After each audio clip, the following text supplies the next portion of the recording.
The Celestial Toymaker has been revealed as the latest Doctor Who missing episode to receive the animated reconstruction treatment. And the announcement comes not a moment too soon ahead of the Toymaker's return to the TV series this Saturday.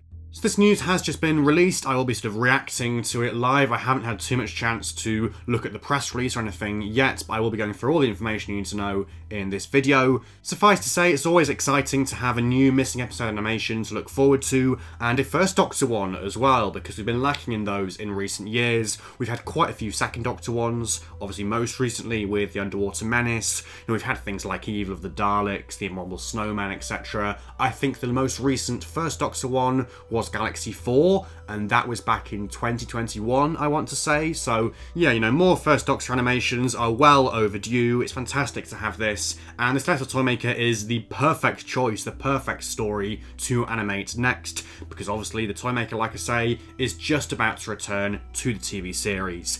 And given that his first ever story and only appearance in the show to date is 3/4 missing and can't be experienced in its entirety, visually at least, there's the audio but not a visual presentation, to have this new version to look forward to and for newer fans to kind of go back and watch as well, so they can plug in that gap and see how it all started between the Doctor and the Toymaker, is a really, really great thing.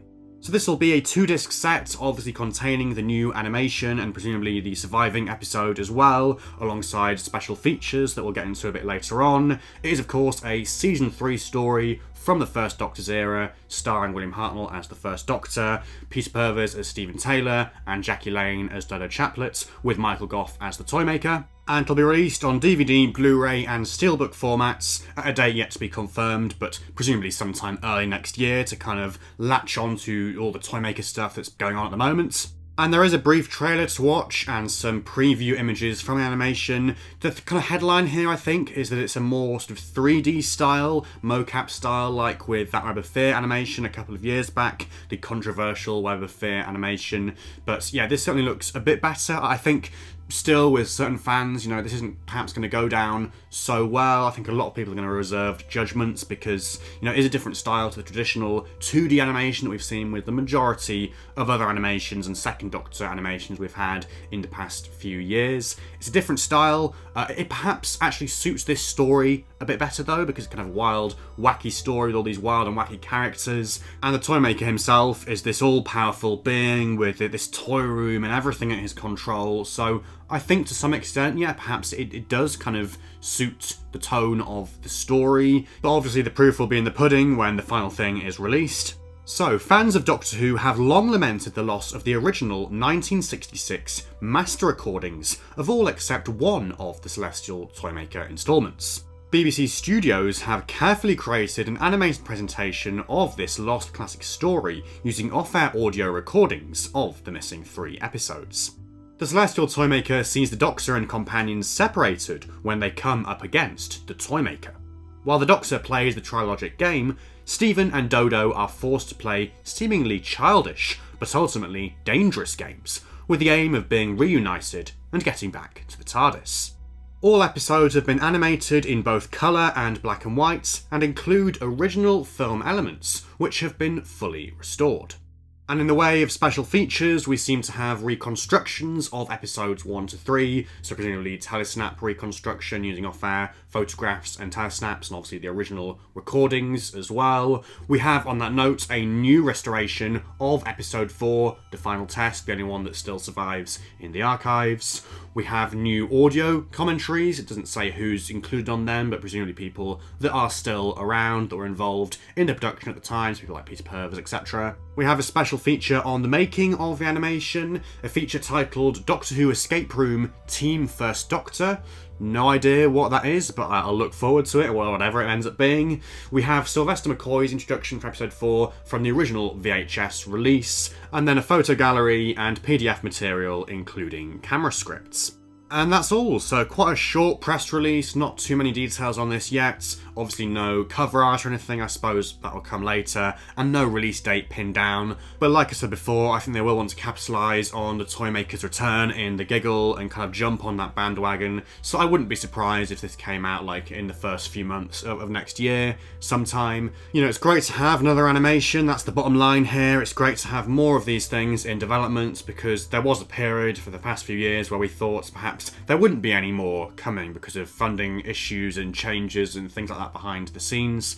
But no, we've got this, we've had The Underwater Menace as well, which I have watched and did enjoy, so, you know, props to the team for that one. I think with this, as I said before, you know, it is very different in terms of the style. It's 3D rather than 2D. It will split fans, it will divide fans. You know, I can't quite see it being as controversial as the first 3D animation, The Web of Fear Part 3 from a couple of years back.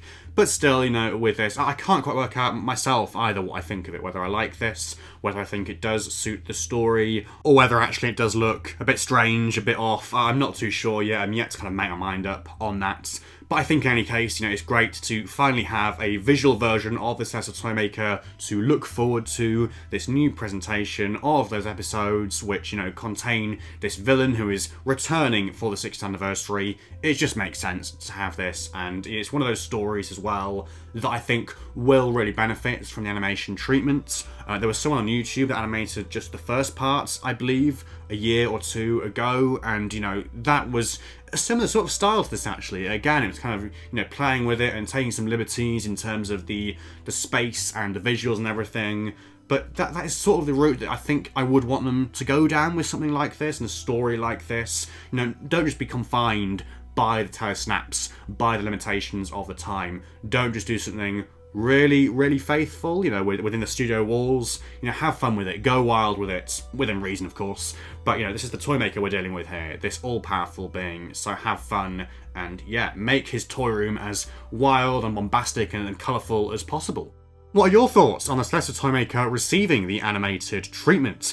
Is this a story that you feel familiar with already? You know, have you read the Target novelization? Have you watched the reconstructions? Listened to the off-air audio recordings? Are you indeed one of those lucky viewers that watched it go out live like 60 years ago? If that is you, then I would love to hear from you. But I would love to hear from anybody, you know, whether you're an older fan or a newer fan, whether you've experienced this story 10 times over, or whether you've never seen it before and you're kind of curious to see what it's like and what the fuss is all about.